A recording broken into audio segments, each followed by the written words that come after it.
ॐ सिद्धिलक्ष्मी नमोऽस्तु ते। ध्यानं ब्राह्मीं च वैष्णवीं भद्रां षड्भुजं च चतुर्मुखीं त्रिनेत्रं खड्गत्रिशूलपद्मा चक्रागदाधरम् पीताम्बरधरं देवी नानालङ्कारभूषितं तेजपुञ्जाधरि श्रेष्ठं ध्यायेत् बालकुमारिकाम्। स्तोत्रं ओंकारं लक्ष्मीरूपातु विष्णुहृदयस्थलवासिनीं विष्णुं आनन्दं व्यक्तं ऋङ्कारबीजरूपिणीं क्लीं अमृतानन्दिनीं भद्रा सत्यनन्ददायिनीं श्रीदैत्याशमनी शक्ति मालिनीं शत्रुमर्दिनीं तेजप्रकाशनीं देवी वरदां शुभकारिणीं ब्राह्मीं च वैष्णवी रौद्री कालिकारूपशोभिनीं हकारे लक्ष्मीरूपं तु हुकारे विष्णुम्यायम् मकारा पुरुषो व्यक्तो देवी प्रणव उच्चैते सर्वकोटिप्रतीकाशं चन्द्रकोटि समप्रभं तन्मते निकरं सूक्ष्मं ब्रह्मरूपं व्यवस्थितम् ओंकारं परमानन्दं सदैव सुरसुन्दरीं सिद्धलक्ष्मी मोक्षलक्ष्मी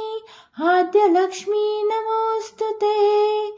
ऐङ्कारं परमसिद्धं सर्वबुद्धिप्रदायकं सौभाग्यामृता कमला सत्यलक्ष्मी नमोऽस्तु ते। ह्रीङ्कारं परमं शुद्धं परमैश्वर्यदायकं कमलादनदा लक्ष्मी भोगलक्ष्मी नमोऽस्तु ते।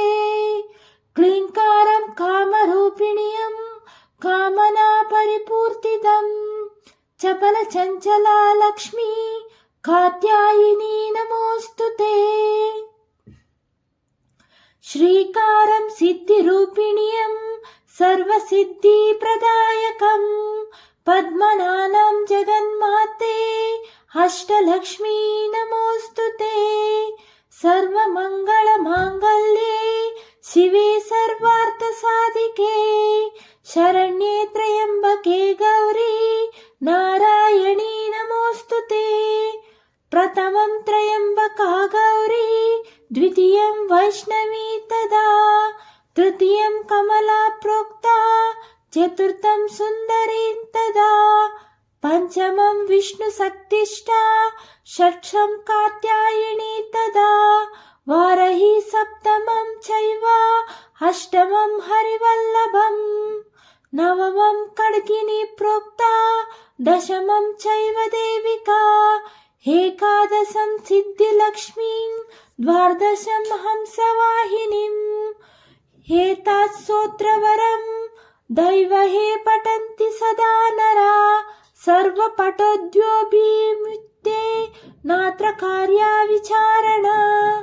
एकमासं द्विमासं च त्रिमासं मासचतुष्टयं पञ्चमासं च षण्मासं त्रिकलाम्या सदा पठेत्।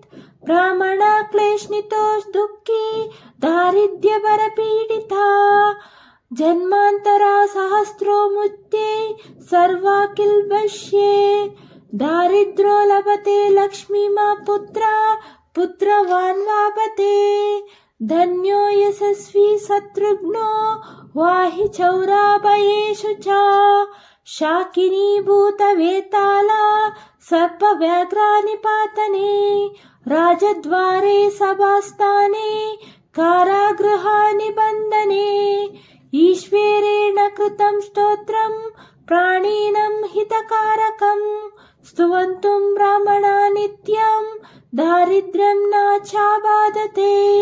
सर्वपापहरा लक्ष्मी सर्वसिद्धिप्रदायिनीं साधका लभते सर्वपठात् स्तोत्रा निरन्तरम्।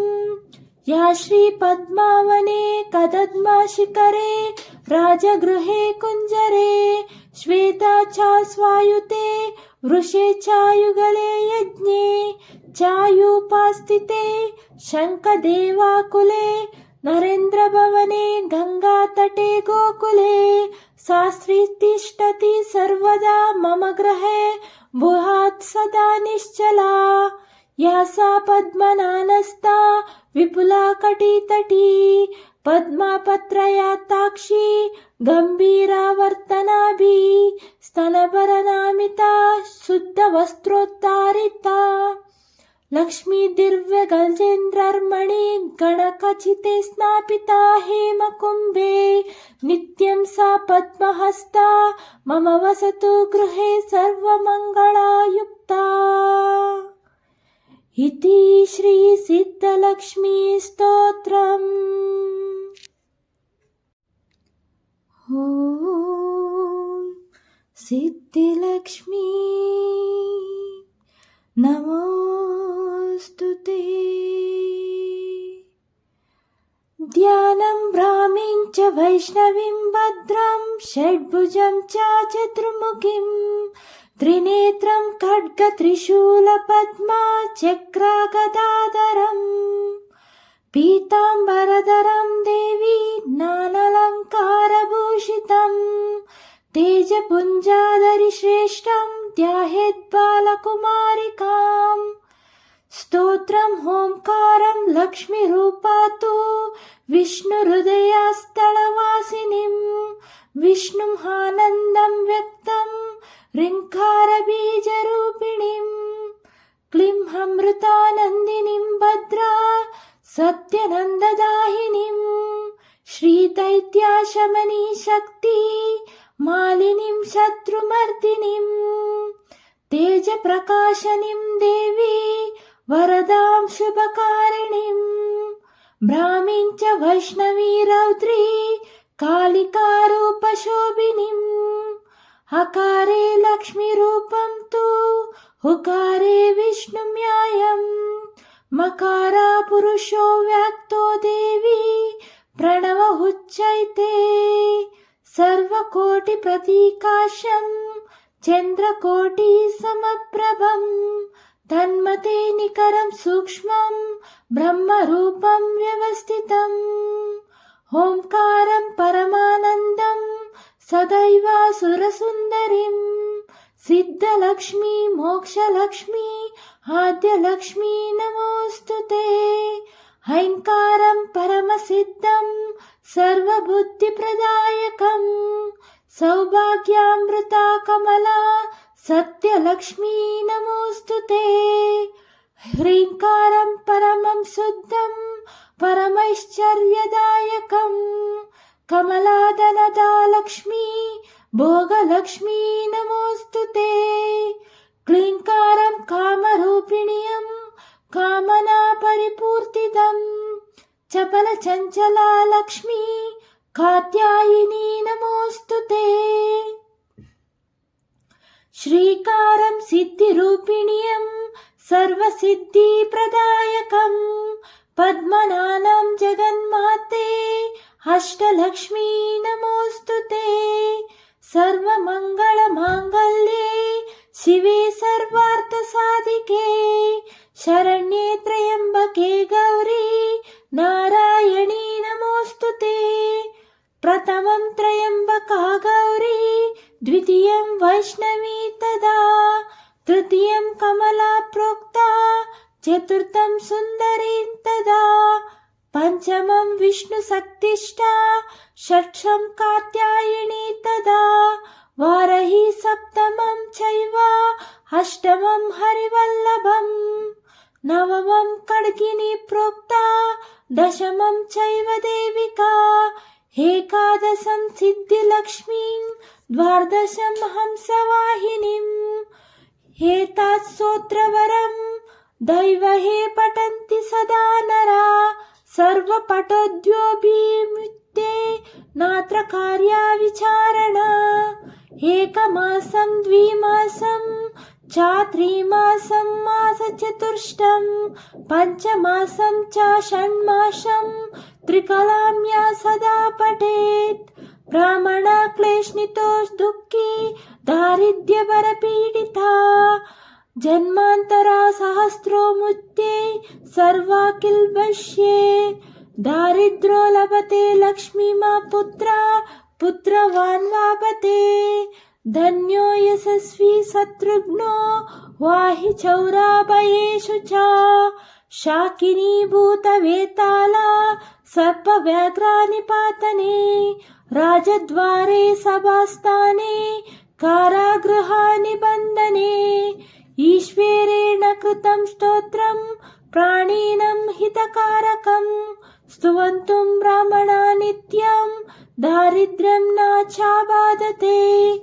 सर्वपापहरा लक्ष्मी सर्वसिद्धिप्रदायिनीं। साधका लभते सर्वपठत् स्तोत्रा निरन्तरम्।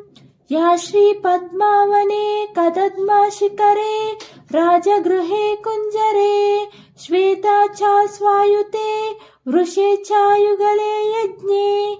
चायुपास्थिते शङ्खदेवाकुले नरेन्द्रभवने गङ्गातटे गोकुले। शास्त्री तिष्ठति सर्वदा मम गृहे भूयात् सदा निश्चला। या सा पद्मनानस्ता विपुला कटितटी पद्मपत्रयाताक्षी गम्भीरावर्तनाभि स्तनभरनामिता शुद्धवस्त्रोत्तारिता। लक्ष्मी दिव्यगजेन्द्रर्मणि गणखचिते स्नापिता हेमकुम्भे। नित्यं सा पद्महस्ता मम वसतु गृहे सर्वमङ्गलायुक्ता। इति श्री सिद्धलक्ष्मी स्तोत्रम्। ॐ सिद्धिलक्ष्मी नमोस्तुते। ध्यानं ब्राह्मीं च वैष्णवीं भद्रं षड्भुजं च चतुर्मुखीं। त्रिनेत्रं खड्गत्रिशूलपद्मा चक्रागदाधरम्। पीताम्बरधरं देवी नानालङ्कारभूषितं। तेजपुञ्जाधरि श्रेष्ठं ध्यायेत् बालकुमारिकाम्। स्तोत्रं ओंकारं लक्ष्मीरूपा तु विष्णुहृदयस्थलवासिनीं। विष्णुं आनन्दं व्यक्तं ऋङ्कारबीजरूपिणीं। क्लीं अमृतानन्दिनीं भद्रा सत्यनन्ददायिनीं। श्रीदैत्याशमनी शक्ति मालिनीं शत्रुमर्दिनीं। तेजप्रकाशनीं देवी वरदां शुभकारिणीं। ब्राह्मीं च वैष्णवी रौद्री कालिकारूपशोभिनीम्। हकारे लक्ष्मीरूपं तु हुकारे विष्णुम्यायम्।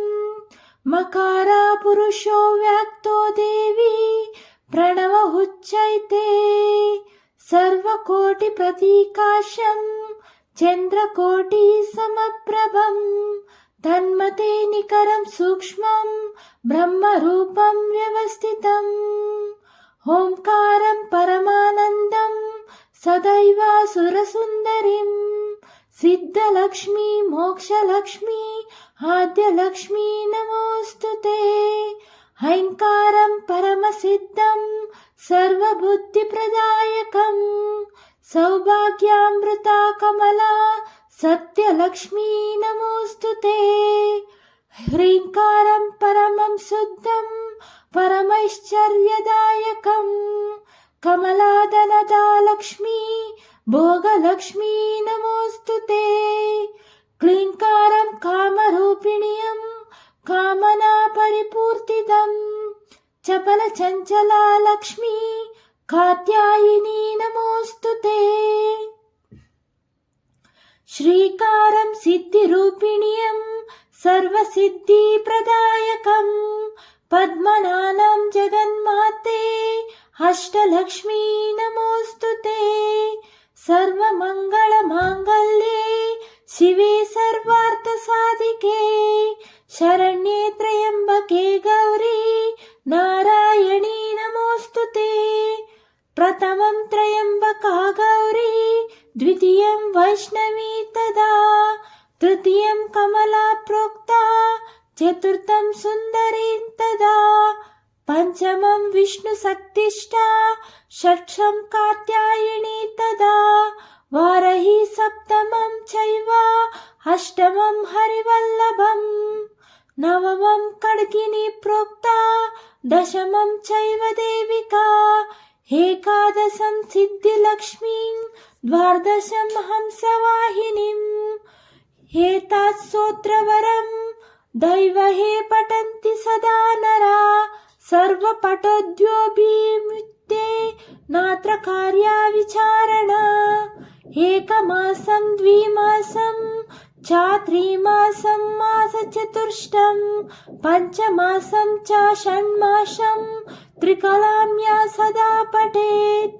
ब्राह्मणा क्लेशनितो दुःखी दारिद्र्यभरपीडिता जन्मान्तरा सहस्रो मुक्ते सर्वाकिल्बष्ये दारिद्रो लभते लक्ष्मीमा पुत्रा पुत्रवान् वापते धन्यो यशस्वी शत्रुघ्नो वाहि चौराभयेषु च शाकिनी भूतवेताला सर्पव्याघ्रानिपातने राजद्वारे सभास्थाने कारागृहानिबन्धने ईश्वरेण कृतं स्तोत्रं प्राणिनं हितकारकं स्तुवन्तुं ब्राह्मणा नित्यं दारिद्र्यं न चाबाधते।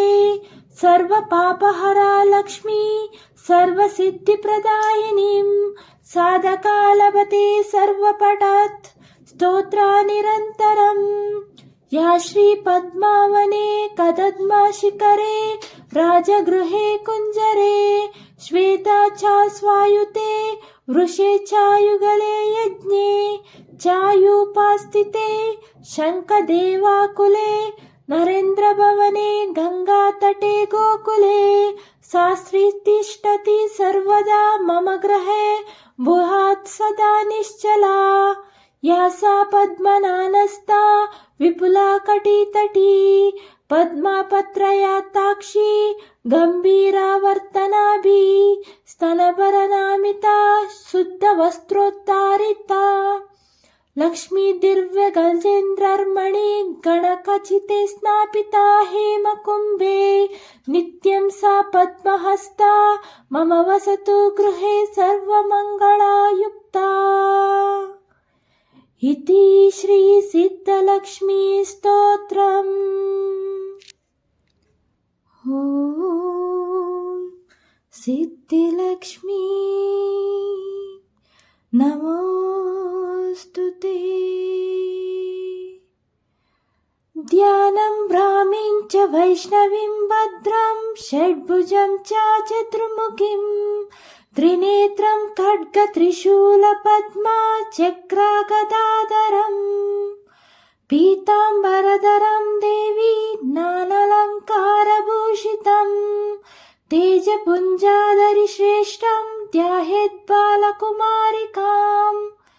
स्तोत्रं ओंकारं लक्ष्मीरूपा तु विष्णुहृदयस्थलवासिनीं विष्णुम् आनन्दं व्यक्तं ऋङ्कारबीजरूपिणीं क्लीं अमृतानन्दिनीं भद्रा सत्यनन्ददायिनीं श्रीदैत्याशमनी शक्ति मालिनीं शत्रुमर्दिनीं तेजप्रकाशनीं देवी वरदां शुभकारिणीं ब्राह्मीं च वैष्णवी रौद्री कालिकारूपशोभिनीम् हकारे लक्ष्मीरूपं तु हुकारे विष्णुम्यायम् मकारा पुरुषो व्यक्तो देवी प्रणव उच्चैते सर्वकोटिप्रतीकाशं चन्द्रकोटिसमप्रभं तन्मते निकरं सूक्ष्मं ब्रह्मरूपं व्यवस्थितम्। ఓంకారం పరమానందం సదైవాసురసుందరిం సిద్ధలక్ష్మీ మోక్షలక్ష్మీ ఆద్యలక్ష్మీ నమోస్తుతే. ఐంకారం పరమసిద్ధం సర్వబుద్ధిప్రదాయకం సౌభాగ్యామృతా కమలా సత్యలక్ష్మీ నమోస్తుతే. హ్రీంకారం పరమం శుద్ధం పరమైశ్వర్యదాయకం కమలాదనదా లక్ష్మీ భోగలక్ష్మీ నమోస్తుతే. క్లీంకారం కామరూపిణ్యం కామనా పరిపూర్తిదం చపల చంచలా లక్ష్మీ కాత్యాయిని నమోస్తుతే. శ్రీకారం సిద్ధిరూపిణ్యం సర్వసిద్ధిప్రదాయకం పద్మనానం జగన్మాతే అష్టలక్ష్మీ నమోస్తుతే. సర్వమంగళమాంగళ్యే శివే సర్వార్థసాధికే శరణ్యే త్రయంబకే గౌరీ నారాయణీ నమోస్తుతే. ప్రథమం త్రయంబకా గౌరీ ద్వితీయం వైష్ణవీ తదా తృతీయం కమలా ప్రోక్తా చతుర్థం సుందరీం తదా పంచమం విష్ణు శక్తిష్టా షష్ఠం కాత్యాయని తదా వారహి సప్తమం చైవ అష్టమం హరివల్లభం నవమం ఖడ్గిని ప్రోక్తా దశమం చైవ దేవికా ఏకాదశం సిద్ధిలక్ష్మీం ద్వాదశం హంసవాహినీం. ఏతాత్ స్తోత్రవరం దైవహే పఠంతి సదా నరా సర్వపఠోద్యోభిముక్తే నాత్ర కార్యా విచారణ. ఏకమాసం ద్విమాసం చ త్రిమాసం మాస చతుష్టం పంచమాసం చ షణ్మాసం త్రికలామ్యా సదా పఠేత్. బ్రాహ్మణ క్లేశనితో దుఃఖీ దారిద్ర్యభర పీడితా జన్మాంతరా సహస్రో ముక్తే సర్వాకిల్భష్యే. దారిద్ర్యో లభతే లక్ష్మీ మా పుత్ర పుత్రవాన్ వాపతే. ధన్యో యశస్వీ శత్రుఘ్నో వాహి చౌరాభయేషు చ. శాకినీ భూతవేతాళా సర్పవ్యాఘ్రానిపాతనే. రాజద్వారే సభాస్థానే కారాగృహానిబంధనే. ఈశ్వరేణ కృతం స్తోత్రం ప్రాణినం హితకారకం. స్తువంతుం బ్రాహ్మణా నిత్యం దారిద్ర్యం నాచాబాధతే. సర్వపాపహరా లక్ష్మీ సర్వసిద్ధిప్రదాయినీం. సాధకా లభతే సర్వపఠత్ స్తోత్రా నిరంతరం.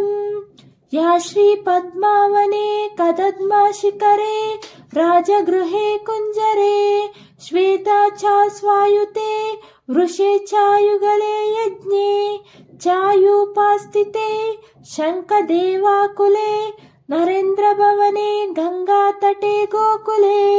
శాస్త్రీ తిష్టతి సర్వదా మమ గృహే భుహాత్ సదా నిశ్చలా. యా సా పద్మనానస్తా విపులా కటితటీ పద్మపత్రయాతాక్షి గంభీరావర్తనాభి స్తనభరనామితా శుద్ధ వస్త్రోత్తారితా. లక్ష్మీ దివ్య గజేంద్రర్మణి గణకచితే స్నాపితా హేమకుంభే నిత్యం సా పద్మహస్తా మమ వసతు గృహే సర్వమంగళాయుక్తా. ఇతి శ్రీ సిద్ధలక్ష్మీ స్తోత్రం. ఓం సిద్ధిలక్ష్మీ నమోస్తుతే.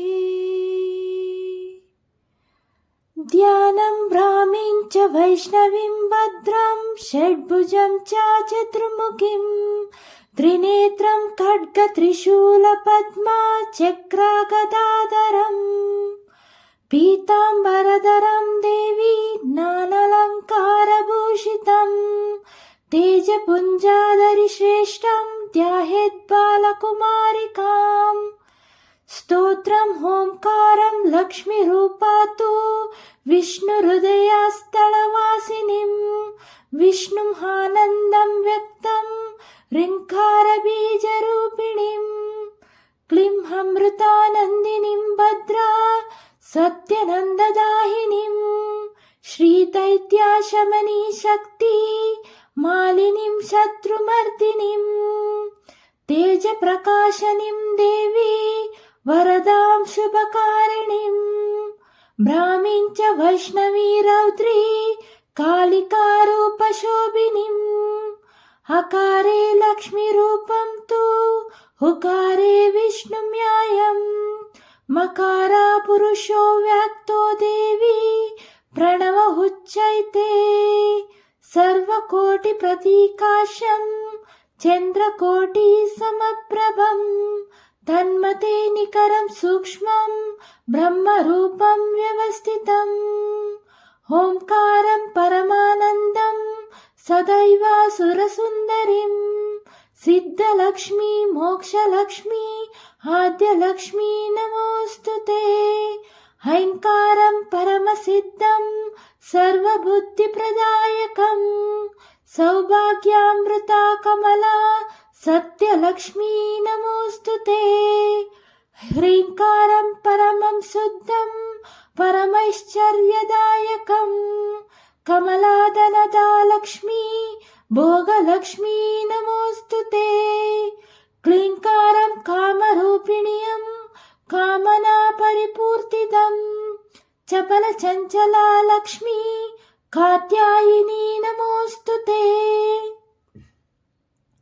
श्रीकारं सिद्धिरूपिण्यं सर्वसिद्धिप्रदायकं पद्मनानं जगन्माते अष्टलक्ष्मी नमोऽस्तुते सर्वमङ्गलमाङ्गल्ये शिवे सर्वार्थसाधिके शरण्ये त्र्यम्बके गौरी नारायणी नमोऽस्तुते प्रथमं त्र्यम्बका गौरी द्वितीयं वैष्णवी तदा तृतीयं कमला प्रोक्ता चतुर्थं सुन्दरी तदा पञ्चमं विष्णुशक्तिष्ठा षष्ठं कात्यायिनी तदा वारही सप्तमं चैव अष्टमं हरिवल्लभम् नवमं खड्गिनी प्रोक्ता दशमं चैव देविका एकादशं सिद्धिलक्ष्मीं द्वादशं हंसवाहिनीम् एतत् स्तोत्रवरं दैवहे पठन्ति सदा नरा सर्वपठोद्योभिमुक्ते नात्र कार्या विचारणा एकमासं द्विमासं च त्रिमासं मासचतुष्टयं पञ्चमासं च षण्मासं त्रिकलाम्या सदा पठेत् ब्राह्मणा क्लेशनितो दुःखी दारिद्र्यभरपीडिता जन्मान्तरा सहस्रो मुक्ते सर्वाकिल्बष्ये दारिद्रो लभते लक्ष्मीमा पुत्रा पुत्रवान् वापते धन्यो यशस्वी शत्रुघ्नो वाहि चौराभयेषु च शाकिनी भूतवेताला सर्पव्याघ्रानिपातने राजद्वारे सभास्थाने कारागृहानिबन्धने ईश्वरेण कृतं स्तोत्रं प्राणिनं हितकारकं स्तुवन्तुं ब्राह्मणा नित्यं दारिद्र्यं न चाबाधते सर्वपापहरा लक्ष्मी सर्वसिद्धिप्रदायिनीं साधका लभते सर्वपठत् स्तोत्रा निरन्तरम् या श्रीपद्मावने कदम्बशिखरे राजगृहे कुञ्जरे श्वेता च स्वायुते वृषे च युगले यज्ञे चायुपास्थिते शङ्खदेवाकुले नरेन्द्रभवने गङ्गातटे गोकुले शास्त्री तिष्ठति सर्वदा मम गृहे भूयात् सदा निश्चला या सा पद्मनानस्ता विपुला कटितटी पद्मपत्रयाताक्षी गम्भीरावर्तनाभिः स्तनभरनामिता शुद्धवस्त्रोत्तारिता लक्ष्मी दिव्यगजेन्द्रर्मणि गणखचिते स्नापिता हेमकुम्भे नित्यं सा पद्महस्ता मम वसतु गृहे सर्वमङ्गलायुक्ता। इति श्री सिद्धलक्ष्मी स्तोत्रम्।